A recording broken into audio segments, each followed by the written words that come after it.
Atletico Madrid do it again. It's looking like a first-time winner for the Scudetto race. Bayern are not messing around in Liverpool. They proved their levels in this game, Snooze. There's a lot more to talk about in this episode of No Business Soccer Podcast. Let's go ahead and do it. Let's dig in.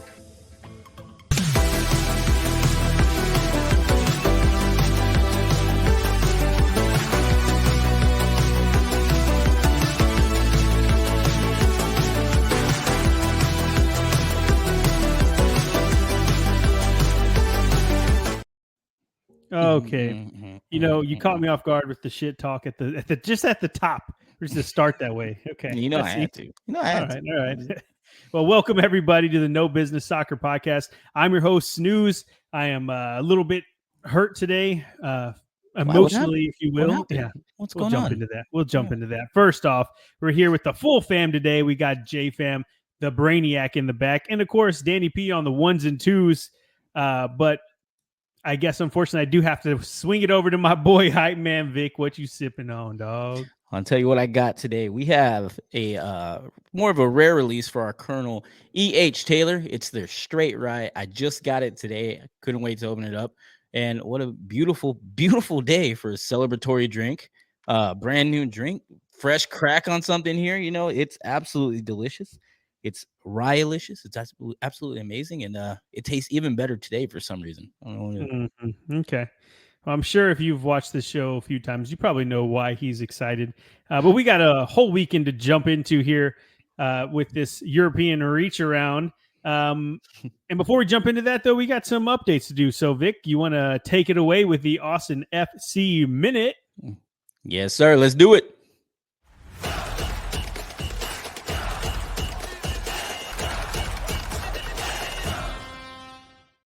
What was that like halfway? I usually do this, but we don't do that for the Austin FC Minute. So I was like, oh, let's do it. For the podcast listeners, they're like, what is going on? Yeah. Anyway, sorry.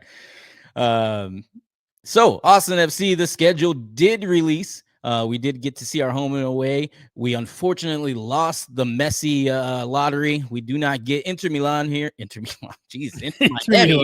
I hope we don't get Inter Milan here. They will whoop the shit out of us. But we do have the home opener on February 22nd against Sporting Kansas City. It's the very first one. We're opening at home. No better way to start the season than at Q2 Stadium. One of the fun matches we have also is March 23rd, where we welcome the brand new San Diego FC to Austin. It's going to be their first match in Austin. Obviously, they're an expansion team. They just started this year. So that's going to be absolutely really fun to have them here. And they have Irving Lozano. That's awesome.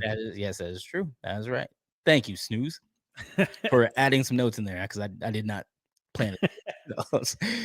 Also, on May 14th, we welcome for the first time Atalanta. Not that Atlanta. They'll whoop our ass too. Atlanta, the A. They're going to bring some lemon pepper hot wings all the way to Austin. It's going to be the first time visiting Austin. So is that a thing? Lemon pepper hot wings? Yeah, they're lemon pepper wet, actually. You never heard of lemon pepper wet? I mean, I didn't know that it was an Atlanta thing. It's a thing. It might be a strip club place thing too. Okay. Now I think about it, but nice. You've heard of Atlanta. You've heard of lemon pepper wet wings, and then of course we got to also call out on June 23rd. Is it June 23rd? That's a pretty small picture. Is it? Yeah, July 23rd. My bad. It's going to be All-Star Weekend here. We do get at the All-Star game. Hopefully it's against Real Madrid. We're still crossing our fingers. We'll see where they're going to announce that later, but we'll see what happens. But a lot of people are waiting for this. I've been waiting for the schedule release, waiting to see if we get to see Messi here, waiting to see if our season tickets are going to go out of control for that game. But no Messi, doesn't matter. We're still Austin FC fans. We bleed Verde, and it's going to be fun. It's going to be a good season. I think it's a lighter season too. Like our schedule isn't that bad. I think we can get some good wins here. I have no expectations because I don't know anything about the coach. I don't know what players we're going to bring in. But all I know is that I'm excited to be able to watch a lot more of this. And, new season, new horizons. We'll see how it goes. Let's see. Well, anyway, that's your light coverage for your Austin FC Minute. I think we got another light coverage item. What are we doing next? What do we got? We got the Wrexham recap. Let's hit it.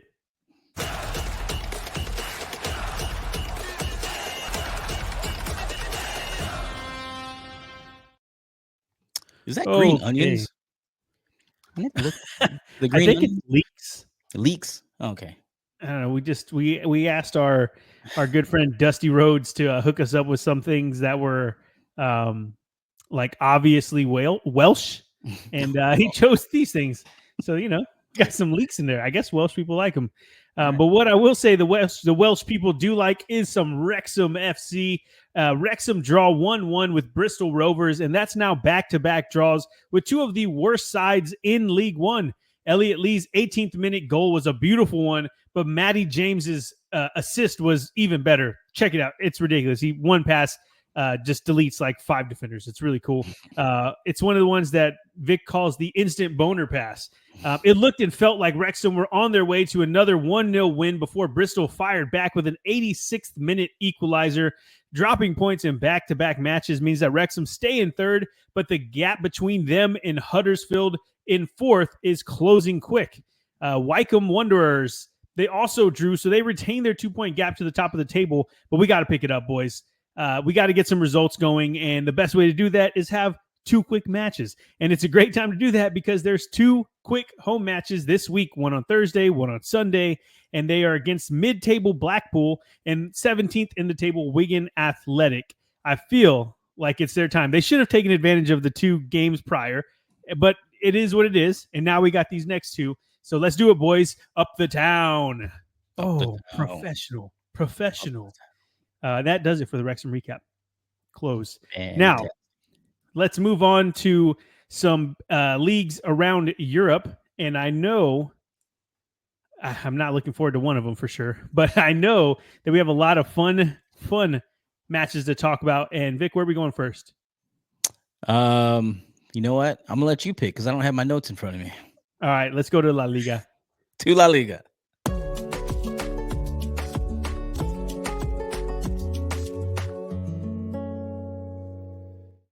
Very unprofessional. I'm sorry, you guys. Yes. Okay. On Friday, Girona beat up on Valladolid to the tune of a 3-0 win. Vic's Volidoli are now bottom of the table, and Girona, they stopped their losing streak at 2 matches. Saturday, Mallorca get a 1-0 win over Getafe on a beautiful day in the suburbs of Madrid. Getafe were unlucky in this one as they had double the amount of shots and more than double the amount of shots on target. Just couldn't find the back of the net. Celta Vigo with the biggest upset of the weekend as they beat Real Sociedad 2-0 at the Balaidos thanks to a Pablo Duran brace. Check out Duran's first goal. His first goal. It is sexy AF.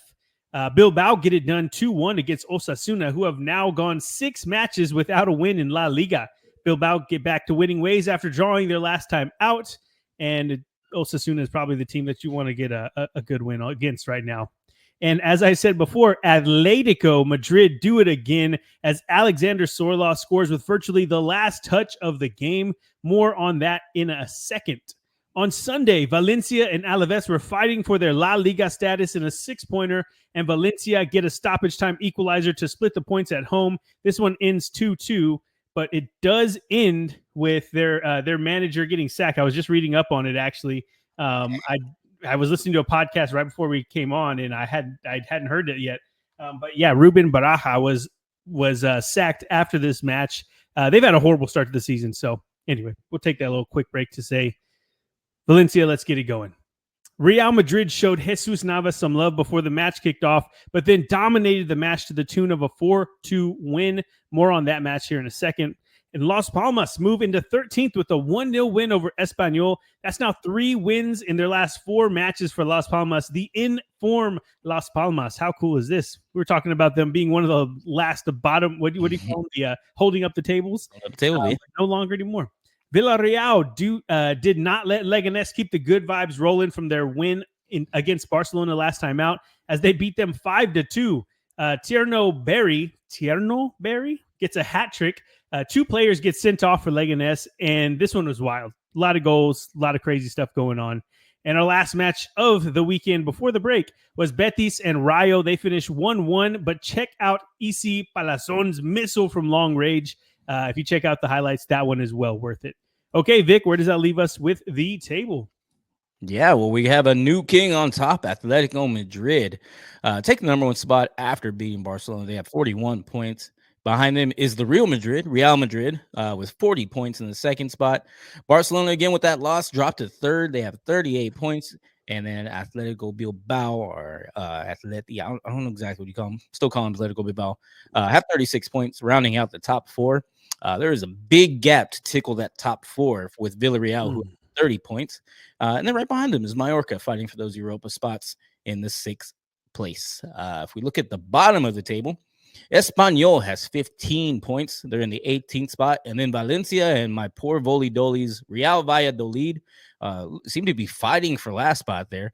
They have 12 points apiece. Valladolid did just lose, and Valencia did get 1 point out of a draw they just had, so pulled them up to level with Real Valladolid, my Bolidolis, just with a way better goal differential. So they're definitely on top of them. But Atletico Madrid taking over the top spot. Crazy to see the rest of the top 6 besides Barcelona got a win, and that's why Barcelona dropped 2 spots to the 3rd. Yes, that's crazy to think of where we are at the break. Atletico Madrid doing it again, and what a great professional transition there for you. Well, the first match we're going to talk about is Barcelona versus Atletico Madrid. Barcelona actually played way better than Atletico Madrid pretty much the whole match. They played a very good game in the first half, and pretty much, like I was saying, most of the second half. But it didn't matter, because if you look at the stats, Barca had 19 shots to Atleti's 5. Barca had 7 shots to Atleti's 4 on target, sorry. But Barca had 63% of possession, and none of it mattered. They doubled the amounts of passes. The only numbers that really matter are the one that is on the final score sheet, and that was the one that Atletico had more points in. And I heard on the Spanish football podcast that Atletico Madrid are leading La Liga in goals in the last 15 minutes of the match, and that's what happened here. Rodrigo de Paul, more like looks like Sean Paul with his cornrows right now. Check it out. But he gets the equalizer in the 60th minute, and it seemed like we we're pretty much destined for a 1-1 draw until Sorloth scores in that counterattack. It was pretty much the last touch of the game. It was insane. I was watching it here on the couch, holding my baby girl, and just like trying not to move too much. Right? It's like, it's definitely a skill you got to learn, but. That's now 12 wins in a row in all competitions for Atletico Madrid heading into the break. And Barca go into the break with only 1 win in their last 5 La Liga matches. Ay, Dios mío. Not a good time for Barcelona. Okay. Vic, anything on that one before we move on? No, just good to see some shakeup. This is what we show up for every week to watch. And it's getting interesting. That top 4 is getting real interesting. That's a good point. We do want to see some shakeups, because if we got to call it like in Bundesliga, it's been Bayern since the beginning, and it's like stayed Bayern. Like, come on, let's get some movement here. I'm sure Barcelona fans don't care for that. They don't want to hear that. Sorry. Okay. Sorry, guys. Let's go to Sevilla versus Real Madrid. Real Madrid showed Jesus Navas love at the beginning of the match with him coming out, and both teams on the sides of him coming out, shaking his hands. They were surrounding him, getting, pictures, signs, everything, just kind of taking it all in for his last match. Modric had a kit exchanging with him, and it was just really cool. But then the first 20 minutes of the match, Mbappe and Valverde decided to have a contest to see who could score from the furthest distance, and it was awesome. Both goals were just gross. Great way to start the match for them. Bad way for Sevilla, but it was 3-0 before Sevilla got on the board, and the match ends 4-2. But it was much more dominant than that shows. We talked about it last week that Real Madrid are starting to gel up front, and now they have Mbappe with a goal and an assist, Valverde hitting missiles like he usually does, Rodrigo scoring regularly, and just where they want to be at the break. If you are a Madridista, did they say that? Like someone from Madrid? Madridista? Sounds right. Sounds right, yeah. Sure. But Sevilla, on the other hand, are staring at 14th place at the break. And I don't think anybody would have predicted this in the summer. It's really crazy to see. And they just lost one of their legends with Jesus Navas retiring now. So it is not getting easier. Hopefully they can get into this January transfer window, get some players in, and get things going. The last match I want to talk about is the mighty Las Palmas. Not necessarily the match, but just them in general. they've been in great form, and the break kind of comes at a wrong time for them because they've rattled off. They're going to finish December unbeaten with 4 wins in their last 5 matches, as we were talking about earlier. And Vic was talking about how they've climbed up the table. So now whenever we're going into the break, it's kind of like just like you want to keep this going. You don't want it to stop right now. And I just hope that it continues into January and they keep this same energy because they get Getafe, Real Madrid, and Osasuna after the break. Getafe and Osasuna beatable. Real Madrid, we'll see. They've been good as of late, but they've dropped points before this season. So let's keep it up, Las Palmas. That'd be cool if they can climb up to that mid-table and even further. Okay, let's move on. Am I choosing again, Vic? No, I got my notes this time. And okay. I'm feeling Italian. Let's go to Serie A.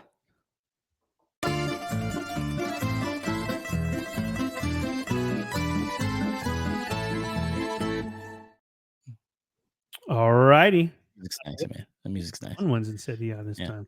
That is a nice song. It's just like, oh, crap. I messed up my notes now. Okay. Bam. Anyway, we had some fun this weekend in Serie A. Milan get a 1-0 win over Verona thanks to a filthy goal from Tijani, the red-nosed Rangers, and they needed those 3 points because the way that the top six are playing in Serie A, it's going to need more than draws, unless you're Juve. They just continue to draw and just continue to get points to stay up there. Milan, confusing team, but getting a win always hurts. Always works, not hurts. Saturday, Bologna make it 3 wins in their last 4 Serie A matches as they beat Torino 2-0. They may have flamed out in their Champions League campaign, but they seem to be clicking in Italy.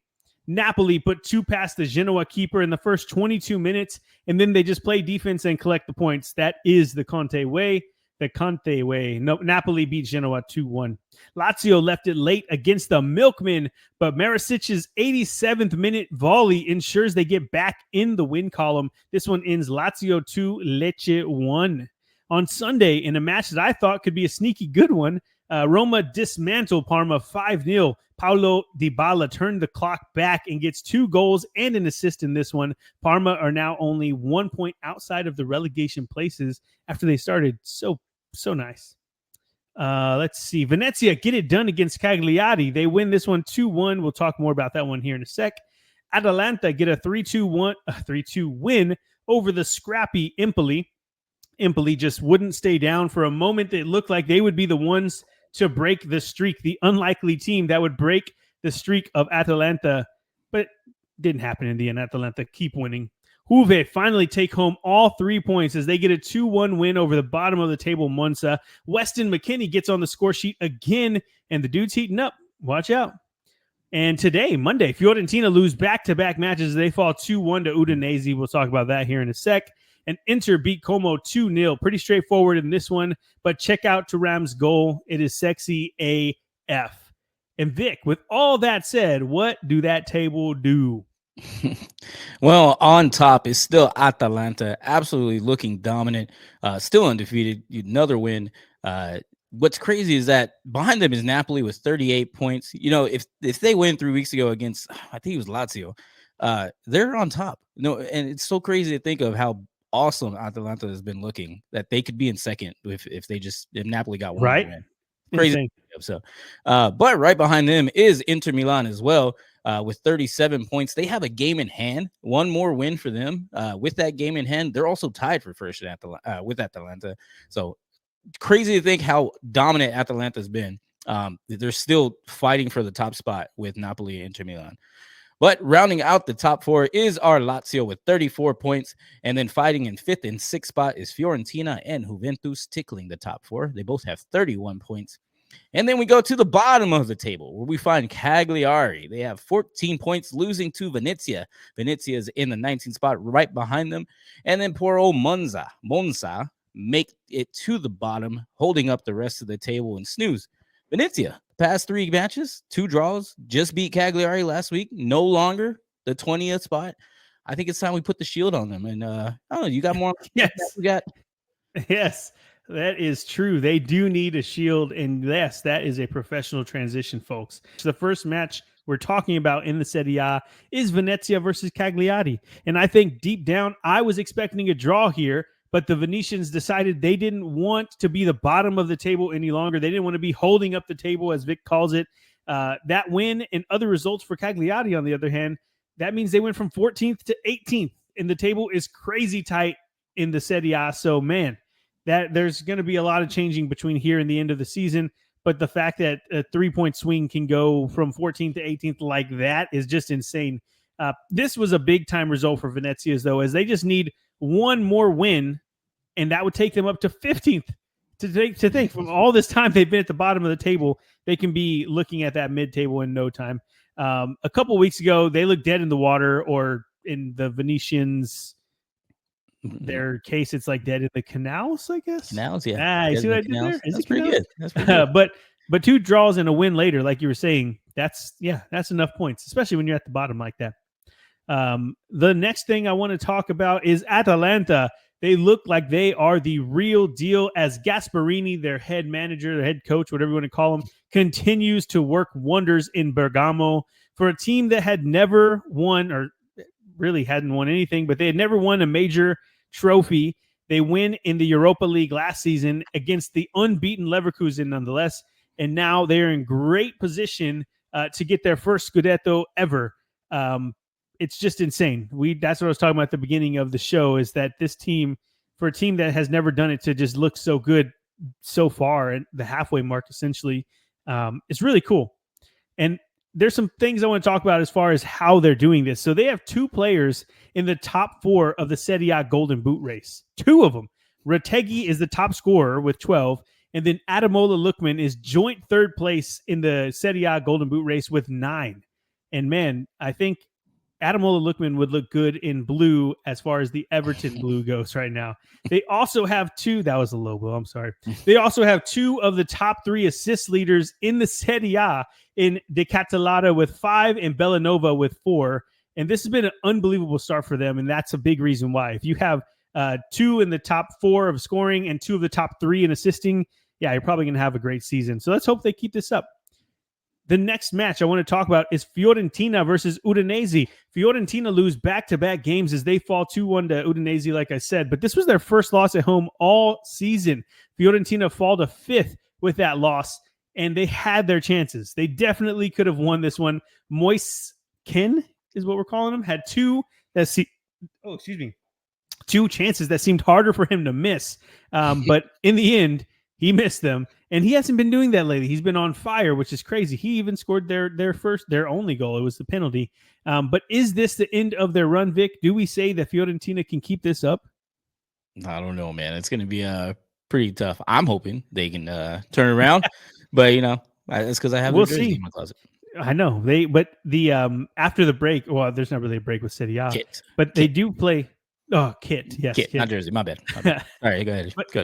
I was just going to say, their next 2 matches, though, they have Juventus and Napoli on deck. So they definitely didn't need to be dropping points right now. But if they can come out of those Juventus and Napoli matches with, even 2 points, I'd say that's a win. Especially the way that top 6 looks right now. We keep talking about it. And I think we're going to continue to talk about how close it is through the rest of the season. So, let's get Viola's back up to the top of at least the top 4, right? Maybe. Yeah. I don't know. Yeah. Let's see him in the Champions League spots. Let's do it. Oh, that'd be crazy. That'd be cool. Okay. That does it for Serie A. I think we are ready to move right along to.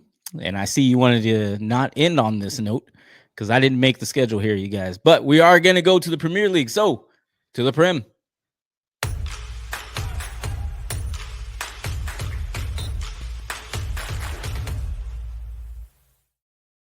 We usually do it last, but I'm glad we're doing it now. Let's just get it out of the way. Saturday, Aston Villa gets a well-deserved win over Manchester City as Johan Duran nets his 6th goal in 6 starts. Phil Foden gets one back for City, but it was too little too late as Villa win this one 2-1. West Ham and Brighton in 1-1 at London Stadium. Brighton continue to drop points in the Prem after what was such a promising start to the season. Newcastle thump Ipswich Town 4-0. Thump. I don't know why I put that in my notes, but they thumped them 4-0 as Alexander Isak gets his first Newcastle United hat trick. That's now 2 wins in a row for the Magpies, while Ipswich slip further into the relegation scrap. Forest do exactly what they need to against Brentford to firmly announce their Champions League status as they get a 2-0 win. That's 3 wins in a row that's now 3 wins in a row for Forest. Arsenal make easy work of Crystal Palace as they beat them 5-1. Jesus gets a brace. Havertz, Martinelli, and Rice chip goals in as well. Arsenal needed this one for their spirits and their title hopes. And on Sunday, Everton frustrate Chelsea and manage a 0-0 draw with them at Goodison Park. Keeping a clean sheet in a draw with Chelsea is awesome for Everton. New ownership already having effect on the pitch, right? Right, Danny P? Bournemouth's fantastic start to the season continues as they beat Manchester United 3-0. More on that one in a sec. Fulham get a shout out for how they handled a brutal schedule, and then they go and get a 0-0 against the worst team in the Prem in Southampton. Cool. 3 first-half goals were more than enough for Wolves as they beat Leicester 3-0 at the King Power Stadium.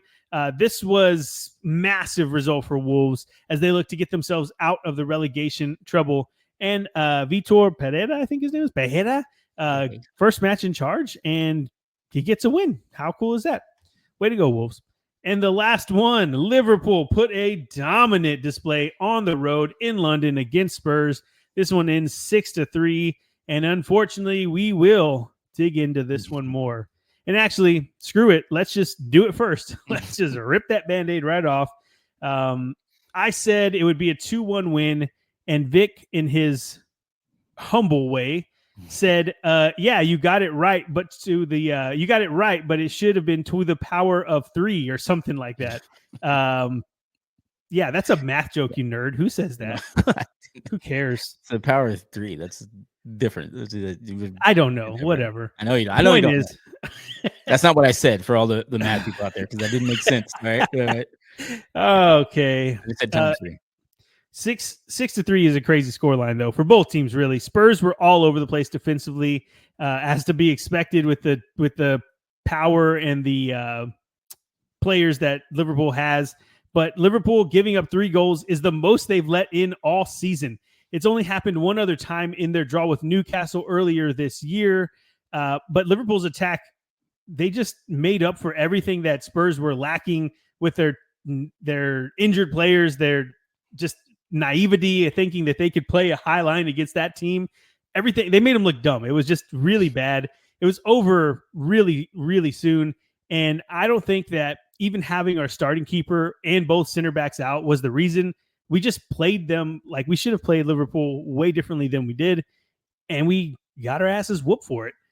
For Liverpool, even though Spurs showed some cracks in their defense, I think that with mighty Everton holding Chelsea to a 0-0 draw, this pretty much cements that title race. Like, of course, they can catch up, and there's teams that are close, but the way that they put on this display on the road is just insane. And I'll let you talk now, Vic. That's just, it was crazy. It was crazy. Yeah. No, we did look good, and not to like rub it in or anything, but we should have had 7, more like 8. There were 2 awesome chances that we missed. Virgil had a clear header that he just whiffed on. And it could have been 7 or 8. And also, not to mention, we did let off the gas for a while. Even you acknowledged, you were like, hey, thanks you guys for letting off the gas. Then we let 2 goals in. As soon as that 3rd goal went in, I was like, oh, great. That's the most we've let in all season.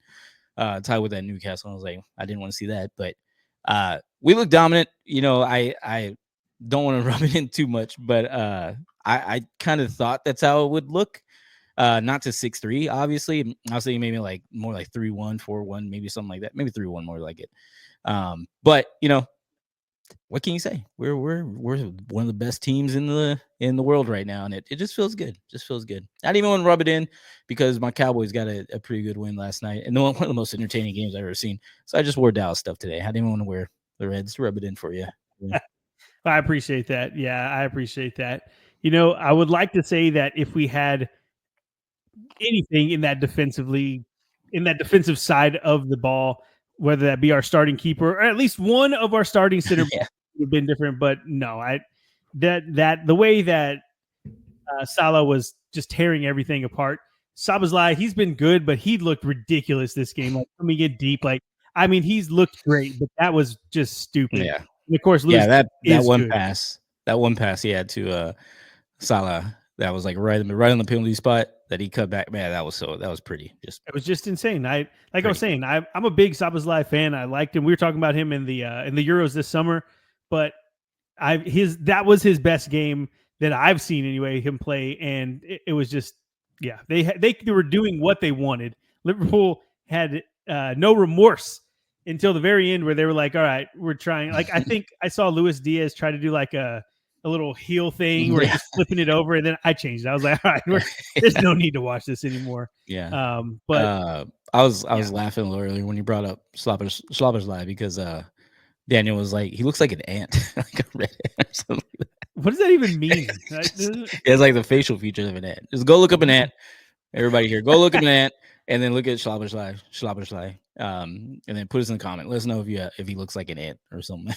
Danny P said this, by the way, not us. Okay? Yeah, Danny says some weird stuff. He says some weird stuff. Okay, and I also thank Danny P for his contribution to our title race this year, for holding Chelsea to a 0-0 draw. Yes. Appreciate it. Thank you, Danny P in the back.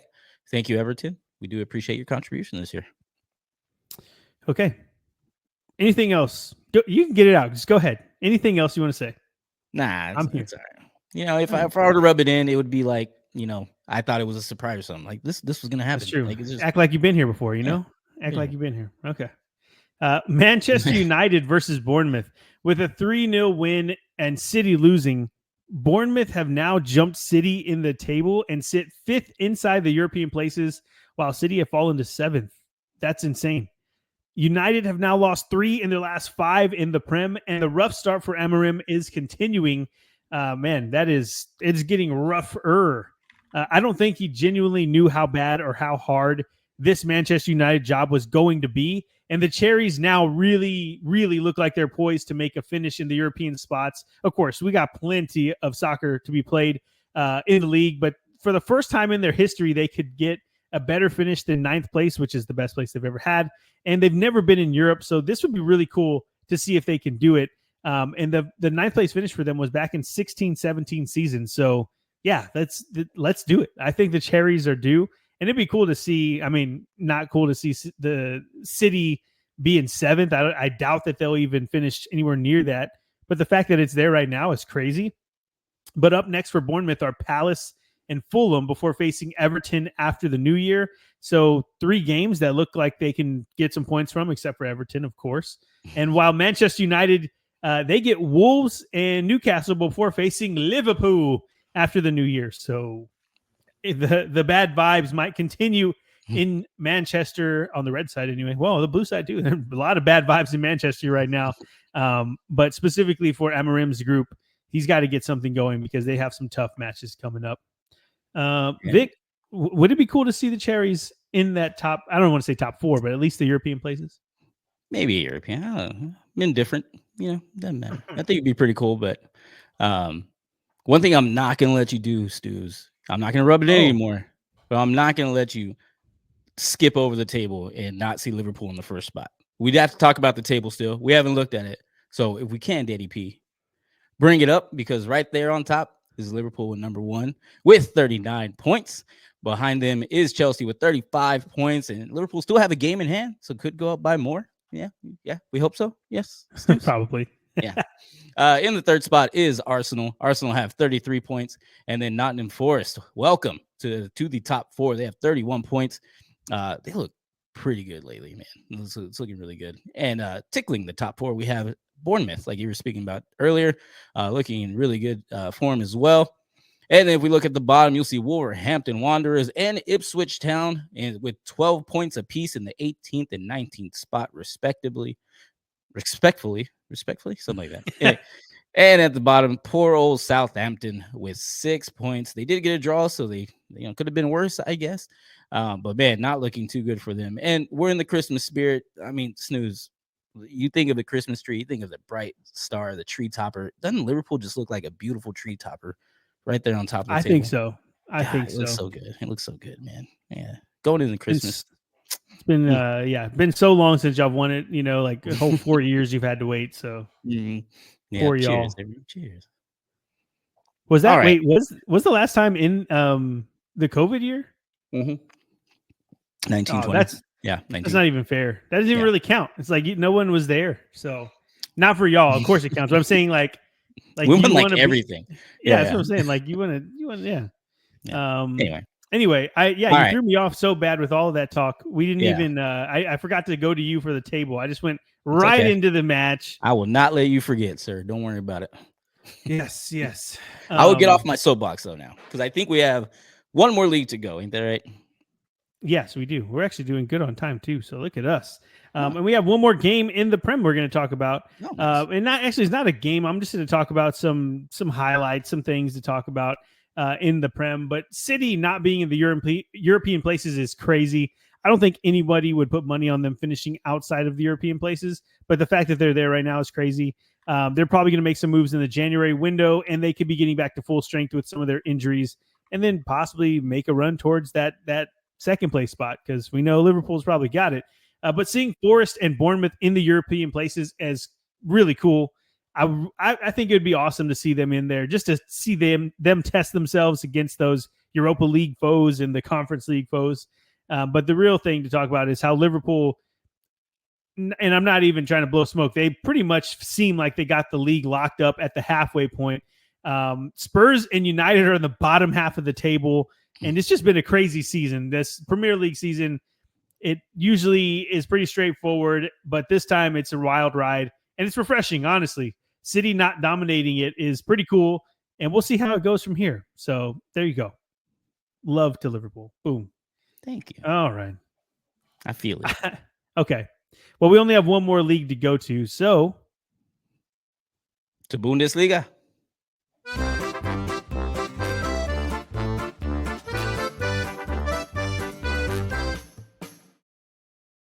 Yes. And there's no distractions here, so I will go to the table after I do these.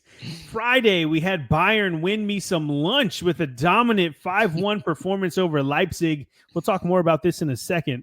On Saturday, St. Pauli get a much-needed win over my Stuttgart as they continue their climb from the bottom of the Bundesliga table. Stuttgart had been unbeaten in 5 matches before losing this one at home, nonetheless. Poor showing from them. Mainz were down to 10 men from the 21st minute on and still managed to get a 3-1 win over Frankfurt.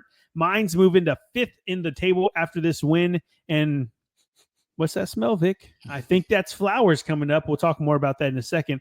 Before we move on, though, I will say Frankfurt, what has happened? They have not looked good lately. Holstein Kiel destroy Augsburg at home in a 5-1 win. This stops their 5-game losing streak in the Bundesliga, while Augsburg's good start has truly stopped at this point. Bremen put on a clinic as they beat Union Berlin 4-1 at home. This one was 3-1 in the first half. Bremen continue to inch closer to those European spots, while Union are free-falling as they have lost 4 of their last 5 Bundesliga matches and now sit in 12th. Check out, I think you pronounce it Plea? But check out his goal, Plea. That goal that he had was amazing. Filthy, if you will. Leverkusen get a 5-1 win over Freiburg. We'll dig more in a sec, but it was kind of crazy. Just want to call this out. There were a lot of 5-1s across Europe this weekend. I think there's 3 in the Bundesliga alone. Yeah, Bayern over Leipzig. Who else? Holstein Kiel over Augsburg. Bayern. Yeah, Leverkusen. Oh, yeah, you can see it. I don't know why I didn't just look there. I'm looking at my notes. Pretty crazy. And then, of course, a 6-3 game, right? Sunday, boy, oh boy, Bochum get their first win of the season as they beat Heidenheim 2-0. Heidenheim continue to free fall into the relegation battle. And Dortmund are all business as they get their first road win of the season, which is just insane. After they beat Wolfsburg 3-1, Julian Brandt was amazing in this one as he gets a goal and an assist. And with that, Vic, what does the table look like?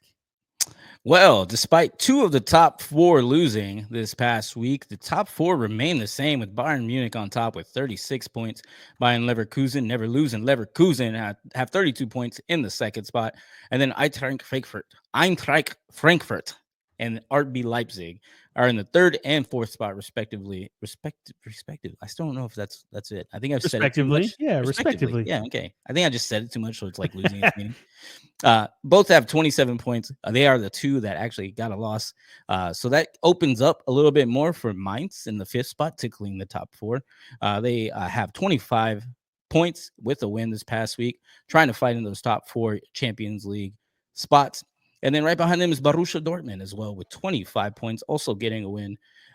So we'll see how that ends up later going on. So at the bottom of the table, Holstein Kiel and Bochum have 8 and 6 points respectively, and both have wins this past week. So, man, I bet they were ready to get a win and get out of the bottom too, but unfortunately, dang, didn't work that way. They're both in the bottom still, Holstein Kiel and Bochum.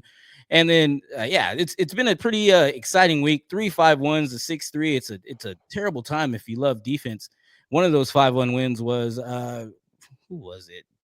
Leverkusen. Yeah, Leverkusen and Freiburg. I kept thinking of the other Bayern, but no, Bayern, Leverkusen, and Freiburg. I think you have some more on this game, don't you, Snooze? Oh, I see what you did there. Yes, Yeah. sir. The first match we're talking about, Leverkusen versus Freiburg. The first half was relatively even in this one until Schick chipped the Freiburg keeper from outside the box. Yes, that is the most disrespectful play you will ever see. Check it out. Literally chips him from outside. It's just crazy. It just happens very, very doesn't happen very often is what I'm trying to say. And then after that goal went in, the floodgates were open, and Florian Wirtz makes it 2-0, and Patrick Schick goes on to get 4 goals on the way to the 5-1 win. Wirtz, little Uzi Wirtz, got a hat trick of assists to go along with his goal, and that's now 3 goals and 6 assists in his last 6 Bundesliga matches. Little Uzi Wirtz is on fire right now. The guy is so good.